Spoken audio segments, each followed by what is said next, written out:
தினம் பாராளுமன்றத்திலே சமர்ப்பிக்கப்பட்ட எங்களுடைய வரவு செலத்திட்ட விவாதத்தை உண்மையாகவே ஜாழ்ப்பாணத்தில் பிறந்த ஒரு சாதாரண மனிதர்களுக்கு கிடைக்க வேண்டிய அடிப்படை விடயங்களை எங்களுடைய ஜனாதிபதி அவர்கள் தந்திருக்கிறார் என்பதிலே எதிர்க்கட்சியிலிருந்து சந்தோஷப்படக்கூடிய ஒரே ஒரு மனிதன் நானாகத்தான் இருப்பேன். உங்களுக்கு தெரியும், இந்த வரவு செலவு திட்டம் எங்களுடைய மக்களுக்கு, ஜாழ் மக்களுக்கு, என்னை பொறுத்தவரை எனக்கு அரசியல் தேவையில்லை. நான் அரசியலுக்காக அரசியல் செய்ய வரவில்லை. ஆகவே இந்த மக்களுடைய தேவைகளை அறிந்து வைத்து எங்களுடைய பிரதமர் ஹரணி அமரசூரிய அவர்களும் ஜனாதிபதி அவர்களும் யாழ்ப்பாணத்துக்கு வருகை தந்ததை இட்டு நான் மிகவும் சந்தோஷம் அடைகிறேன். யாழ்ப்பாணத்துக்கு பெருமை இது உண்மையாகவே வடக்கிற்கான பட்ஜெட்டாகவே நாங்கள் இதை கருதுகிறோம். இதுக்கு உங்களுடைய மெத்த நன்றிகளை தெரிவித்துக் கொள்கிறேன். ஆனால் ஒரு சில விடயங்களை உங்களுக்கு சொல்லியாக வேண்டும். பிரதமர் ஹரணி அமரசூரிய அவர்கள் என்னுடைய பாடசாலை யாழ்ப்பாணம் இந்து கல்லூரிக்கு வந்திருந்தார். அம்மணியை நாங்கள் அன்புடன் வரவேற்பதில் மிகவும் சந்தோஷம் அடைகிறோம். ஆனால் அம்மணி ஒரு தடவை செப்டம்பர் மாதம் சொல்லியிருந்தார், எந்த பாடசாலை விழாக்களுக்கும் அல்லது விடயங்களுக்கும் ஒரு அரசியல்வாதியை அழைத்து அந்த பாடசாலையை அரசியல் சாயம் ஏற்படுத்தக்கூடாது என்று. ஆனால் தான் சொன்னதை மறந்து விட்டாரோ என்னமோ தெரியவில்லை. என்னுடைய நண்பன் இளங்குமரன் உட்பட எங்களுடைய அமைச்சர் சந்திரசேகர் உட்பட அனைவரும் வந்திருந்தார்கள். ஆனால் உங்களை வருக என வரவேற்பதில் எங்களுக்கு மிகவும் சந்தோஷம். இரண்டாவது விடயம், யாழ்ப்பாணத்தினுடைய சுகாதாரத்துறையை எடுத்து பார்த்தால், நான் இப்போதுதான் பார்த்தேன், இந்த எக்கனாமிக், நாங்கள் பிறகு ஆறுதலாக விவாதிப்போம், இந்த எக்கனாமிக் பட்ஜெட்டிலே வடக்கு மாகாணம் சார்ந்த இந்த சுகாதாரத்துறை ப்ரொபோசலும் இதில் இருக்கவில்லை. அதை நாங்கள் ஆறுதலாக விவாதிப்போம்.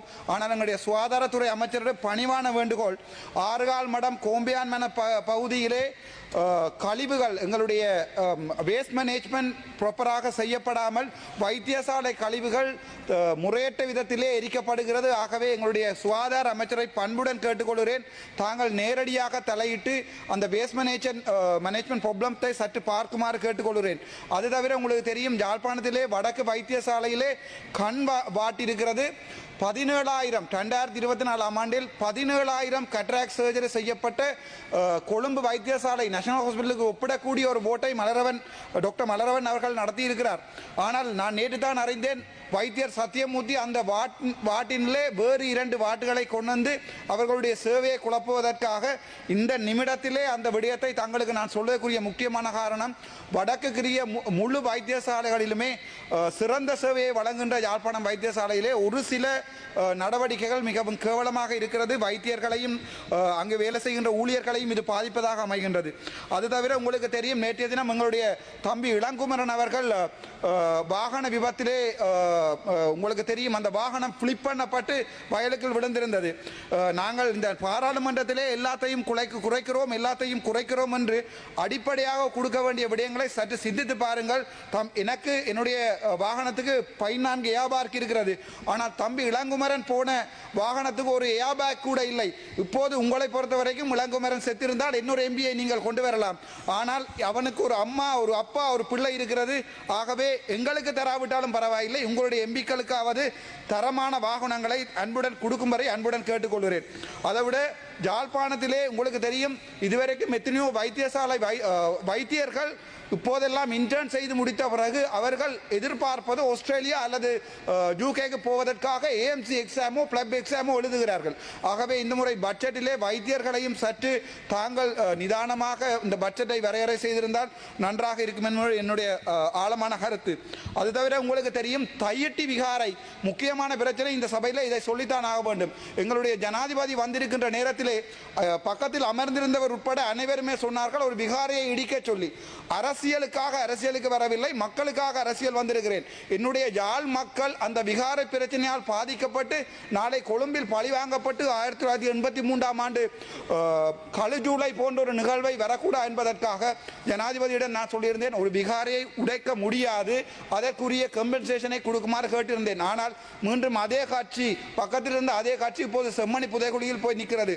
அரசியலை அரசியலாக செய்ய வேண்டும். இந்த செய்யப்படுகின்ற அரசியல் மக்களுக்கானதாக இருக்கணும். ஆகவே அந்த விகாரை சம்பந்தமான விடயங்களை, கம்பன்சேஷன் சம்பந்தமான விடயங்களை உடனடியாக செய்யுமாறு கேட்டுக்கொள்கிறேன். அதைவிட முக்கியமான விடயம், இன்னொரு பட்ஜெட்டிலே மீனவர்கள் சம்பந்தமாக எதுவுமே கதைக்கப்படவில்லை. வடக்கிலே 1000 இழுவை மடி வேலை செய்கின்ற மீனவர்கள் மிகவும் ஆழமாக பாதிக்கப்படுகிறார்கள். அவர்கள் தென்னிந்திய மீனவர்கள் எல்லை தாண்டி போகிறார்கள். உங்களுக்கு உங்களுக்கே தெரியும், நாங்கள் இப்போது ஒரு கேந்திர முக்கியத்துவமான ஒரு வரலாற்றின் முக்கியத்துவமான இடத்தில் இருக்கிறோம். தயவு செய்து வடக்கில் இருக்கிற மீனவர்களை பற்றி சற்று சிந்தித்து பாருங்கள்.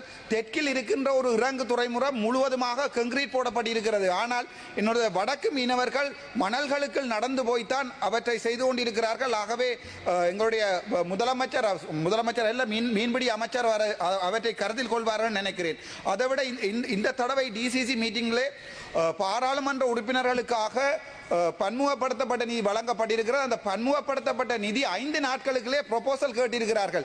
இங்கே இருப்பவர் யாருக்கும் ப்ரொஜெக்ட் மேனேஜ்மெண்ட் அறிவு இருக்கிறதோ எனக்கு தெரியாது. 5 நாட்களில் ஒரு ப்ரொபோசல் வழங்க முடியாது. ஒரு ப்ரொபோசலுக்கு மினிமம் 20 நாள் 30 டேஸ் வேணும்.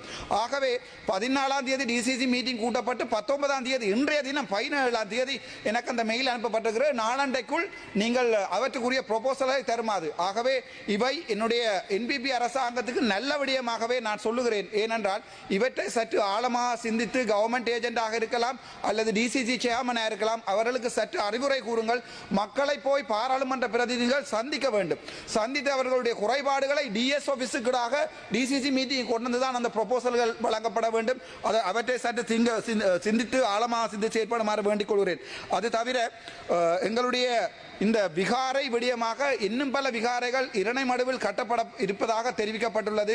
இனிமேல் புதிதாக கட்டப்படுகின்ற விகாரைகளை சற்று சிந்தித்து பொதுமக்களுடைய காணிகளில் தயவு செய்து கட்டாமல் அதை அரசாங்க காணிகளில் கட்டுமாறு அன்புடன் வேண்டிக் கொள்கிறேன். அதோட முக்கியமான விடயம், இந்த முறை பட்ஜெட்டிலே எங்களுடைய பலாலி விமான நிலையம் சம்பந்தமாக பலாலி விமான நிலையம் சம்பந்தமாக ஒரு நிமிடம் பலாலி விமான நிலையம் சம்பந்தமாக கதைக்கப்படவில்லை. பலாலியை ஒரு சர்வதேச விமான நிலையமாக கொண்டு எங்களுடைய வடக்கிற்கு அபிவிருத்தியை கொண்டு வருவதற்கு தங்களிடம் அன்புடன் ஆழ்மையுடன் கேட்டுக்கொள்கிறேன். நன்றி, வணக்கம். டாக்டர் ராமநாதன்.